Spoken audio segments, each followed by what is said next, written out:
हमारा बैठक हुआ और एक चिट्ठी हम लोगों ने 14 तारीख को अध्यक्ष जी के पास जमा किया था। उसके आधार पे मुझे 15 तारीख को बुलाया गया था, लेकिन 15 तारीख को मुझे कलकत्ता में एनफोर्समेंट डायरेक्टोरेट ने बुलाया था। पूरा दिन सुबह 11 बजे से लेकर रात को 11 बजे तक मुझे इंटरोगेट किया गया, 11-12 घंटा। मैं जब घर लौटा उसके बाद मेल चेक करके मुझे पता चला कि अध्यक्ष जी का सूचना आए उनसे मिलने के लिए 4 बजे।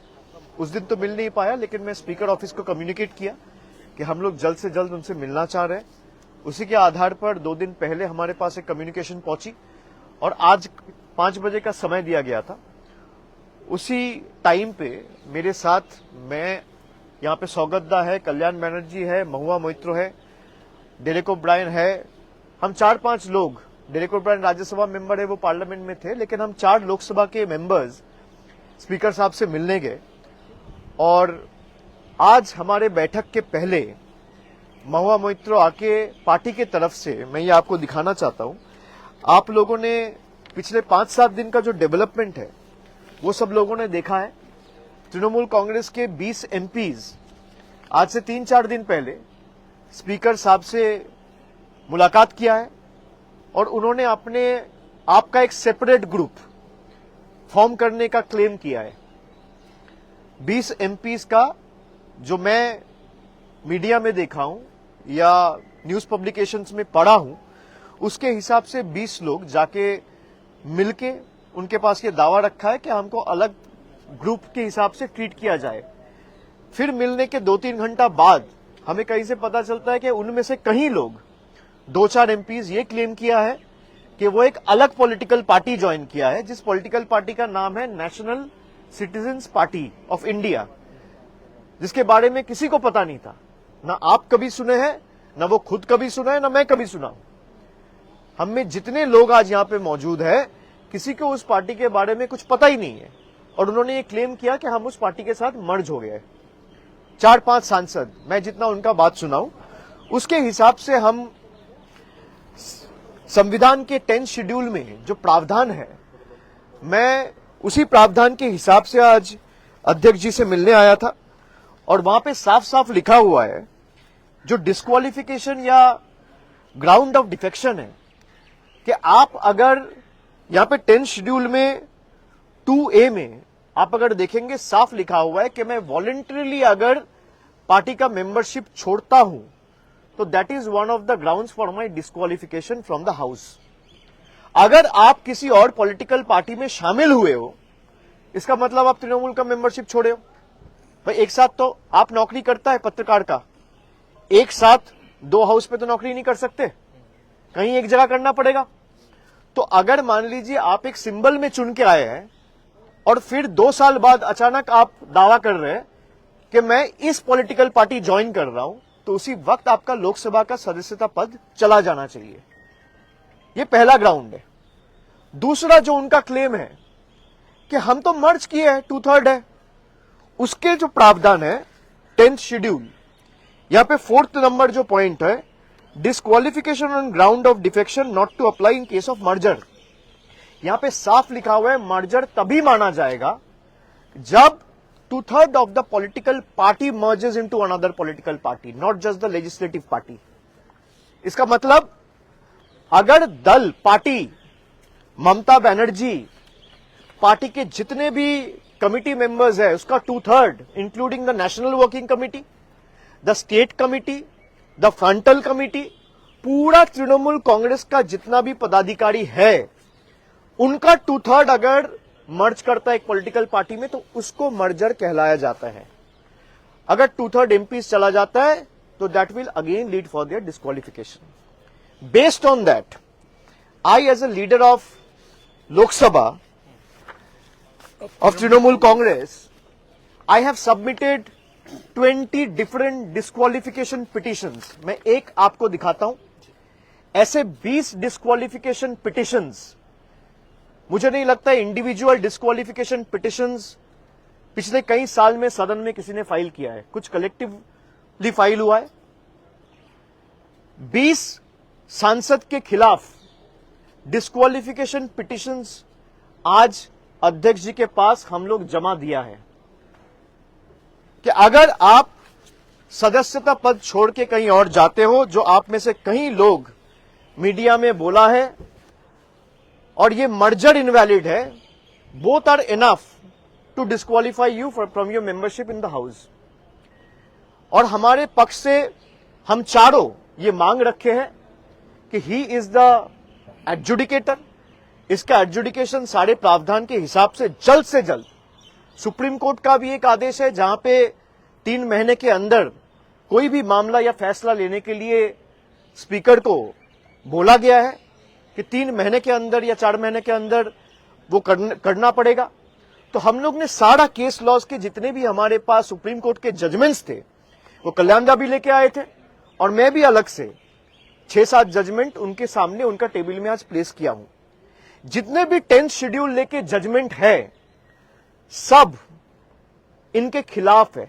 जो ये सेपरेट ग्रुप वाली ये ग्रुप क्लेम कर रहा है कि हमारे सिटिंग अरेंजमेंट अलग हो, हमारे लिए चीजें अलग हो, हमको अलग ट्रीट किया जाए, हमारे में से किसी को लोकसभा लीडर चुना जाए, हमारे में से किसी को चीफ व्हिप चुना जाए, हमारे में से किसी को डेप्यूटी लीडर चुना जाए, ये हो ही नहीं सकता। सबसे पहले आप डिस्क्वालीफाई होंगे। अगर इनमें थोड़ा भी इंटीग्रिटी है तो अपना पद छोड़ दे, पद छोड़ के लोकतांत्रिक तरीके से, भाई आपको तृणमूल से दिक्कत है, जो सांसद तृणमूल छोड़ के अभी एनसीपीआई में गया है वो तो यही कह रहा है कि हम पार्टी से खुश नहीं है। भाई तो अपना पद छोड़ दीजिए, कोई मना नहीं है, कोई रोक के नहीं रखा है। अगर आप सच्ची में पॉलिटिक्स में इंटीग्रिटी में विश्वास रखते हो, ऑनेस्टी में विश्वास रखते हो, तो कौन मना कर रहे हैं? आप छोड़ दीजिए, चुनाव होगा, आप बीजेपी का टिकट में, एनसीपीआई का टिकट में, कांग्रेस का टिकट में, तृणमूल का टिकट में या सीपीएम का टिकट में लड़ा जाएगा।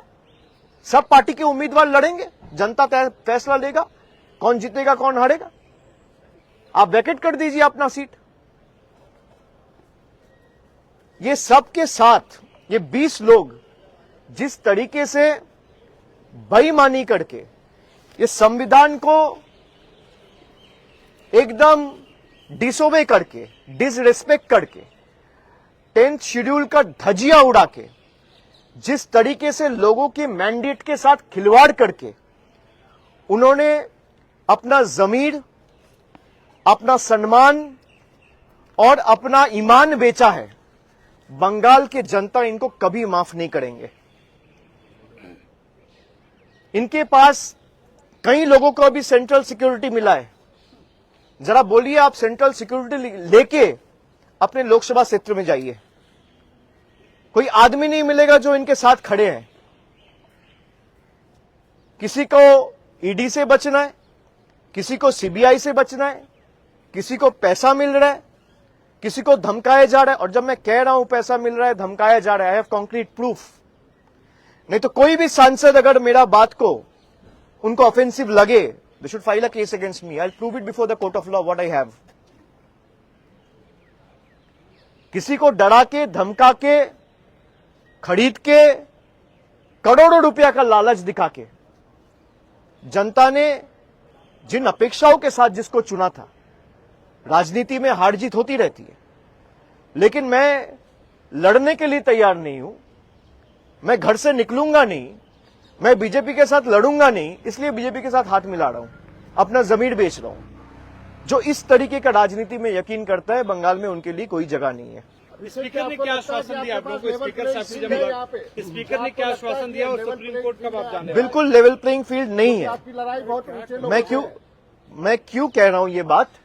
क्योंकि पिछला 1-1.5 महीना का जो राजनीति है, जिस तरीके से पार्टी को तोड़ा जा रहा है, और आप खाली बंगाल में नहीं, अभी महाराष्ट्र में भी आप देख रहे हैं कि एक बार शिवसेना को तोड़ दिया गया, शिवसेना का 2 टुकड़ा किया गया, फिर दूसरे टुकड़े का और एक टुकड़ा बनाया जा रहा है अपने फायदे के लिए। यह संविधान बदलना चाहता है किसी भी कीमत पे। ये लोगों के ऊपर भरोसा नहीं रखते हैं। अगर लोगों के ऊपर भरोसा रखता तो 30 लाख लोगों को वोटर लिस्ट के बाहर रख के चुनाव नहीं किया जाता। अगर लोगों के ऊपर भरोसा रखता तो सबको वोट देने का अधिकार दिया जाता, सबको मिलता। इनको पता है लोग अगर लोकतांत्रिक तरीके से वोट देगा तो बीजेपी कभी जीत के नहीं आ सकता। इसलिए चुनाव आयोग, एनफोर्समेंट डायरेक्टोरेट, सीबीआई, जितने भी एजेंसीज है, सबको इन लोगों ने इस्तेमाल करके लोगों का मैंडेट मैनिपुलेट करने का काम किया है। और लेवल प्लेइंग फील्ड का जब बात करें, आप 4 दिन 7 दिन से देखिए, मुझे 5 समन दिया गया। सीआईडी के पास मैं 3 बार गया, मैं ईडी के पास गया, मेरा घर में 2 बार रेड हुआ, ममता जी का घर में रेड हुआ, उनका सिक्योरिटी में छेड़खानी किया गया, हम लोग का सबका सिक्योरिटी विथड्रॉ कर लिया गया। हमें नहीं चाहिए इनके सिक्योरिटी। भाई लोगों को आप सिक्योरिटी नहीं दे सकते, आप पावर में आके गरीब लोगों के ऊपर जो सरकार बुलडोजर चलाता है, उस सरकार से आप क्या अपेक्षा रखेंगे? लेकिन हमने अपना केस स्पीकर साहब के सामने रखा है और अध्यक्ष जी को हमने ये अनुरोध किया है कि जल्द से जल्द इस पे आप कार्रवाई करें, दोनों पक्ष को सुने, क्योंकि आप अगर संविधान के हिसाब से जाएंगे या सुप्रीम कोर्ट के जो जजमेंट है वो साफ इनके खिलाफ जाता है। क्योंकि आइदर आप कह रहे हैं कि भाई मैं दूसरा पॉलिटिकल पार्टी में 2/3 बन के रहूंगा, मैं दूसरा पार्टी का मेंबरशिप बन के उस पार्टी में रहूंगा, तभी आपका मेंबरशिप चला जाएगा। ये साफ मेंशन किया है संविधान में। या तो संविधान गलत है या फिर आप गलत है, दोनों में कोई एक गलत तो होगा। मैं आपको सीधा दिखा दे रहा हूं 10th शेड्यूल, अगर आप कोई देखेंगे 10th शेड्यूल में पॉइंट नंबर 2AB और मर्जर में पॉइंट नंबर 4, ये दोनों अगर आप पढ़ेंगे तो दोनों इनके खिलाफ जाता है और दोनों हमारे पक्ष में है।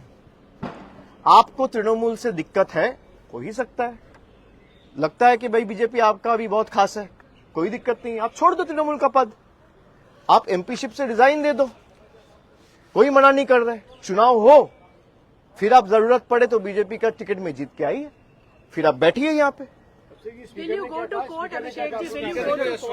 नहीं, वो that is a hypothetical question whether we go to the court और explore any legal remedies, but we have left it to the judgment and wisdom of the honorable speaker.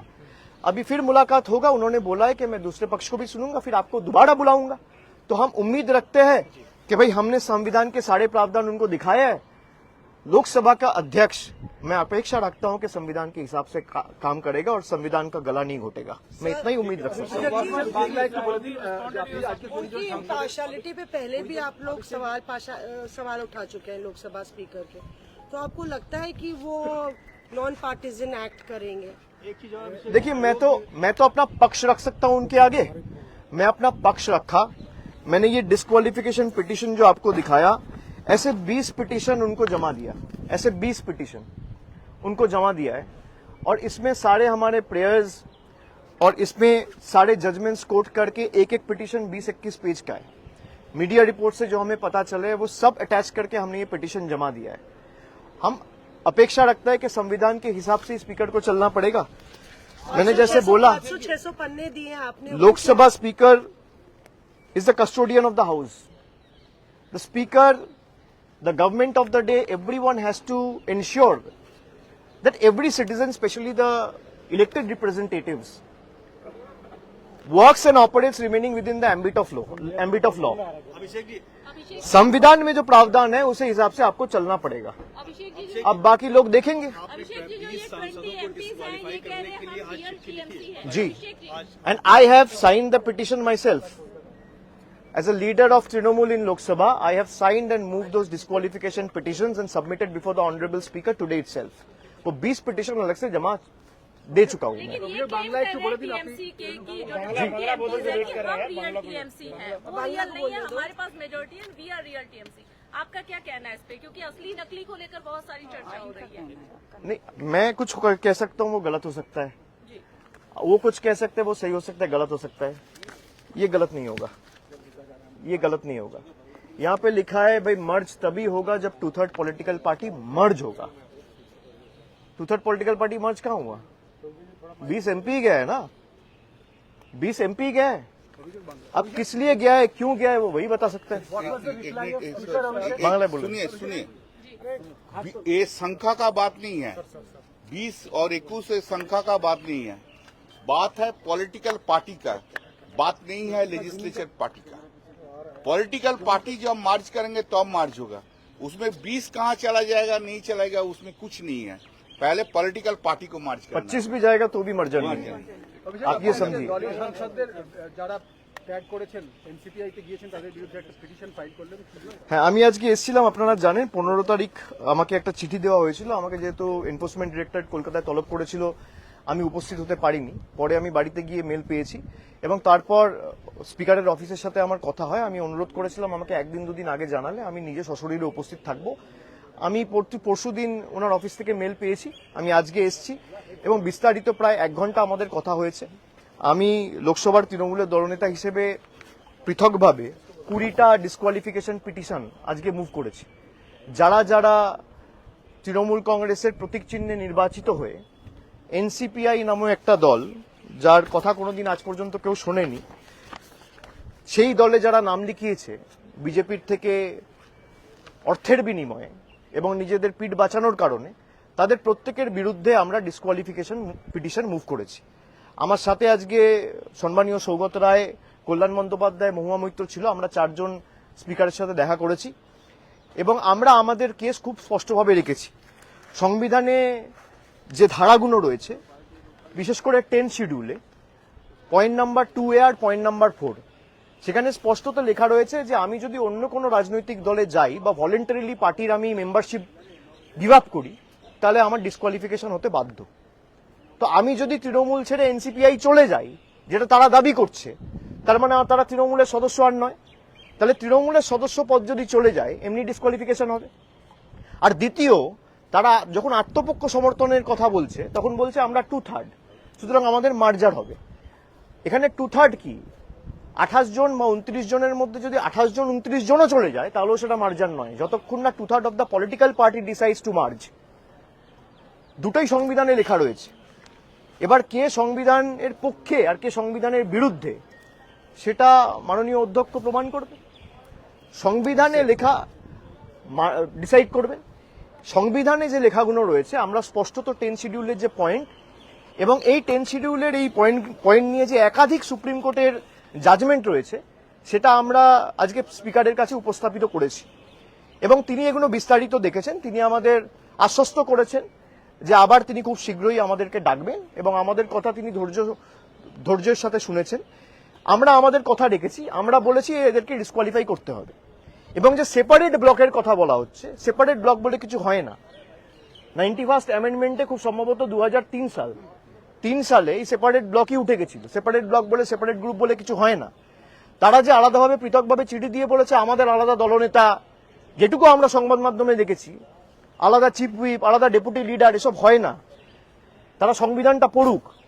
Supreme কোর্টের ভুরি ভুরি জাজমেন্ট রয়েছে যেখানে স্পষ্টত রায় রয়েছে যে মার্জার তখনই হয় যখন 2/3 political party decides two merge, নইলে সেটা মার্জার হয় না। আমাদের পয়েন্টগুলো বলার ছিল। আমরা আশাবাদী যে স্পিকার নিশ্চয়ই তাদেরকেও ডেকে আমরা যে কথাগুলো বলেছি তাদের থেকে সদুত্তর চাইবে এবং আমাদের ডাকবে এবং যত তাড়াতাড়ি সম্ভব এর সুরাহা করবে এবং তাড়াতাড়ি এর নিষ্পত্তি হবে। আপনার চার্টার্ড ফ্লাইটে আসা নিয়ে একটা নতুন বিতর্ক তৈরি হয়েছে।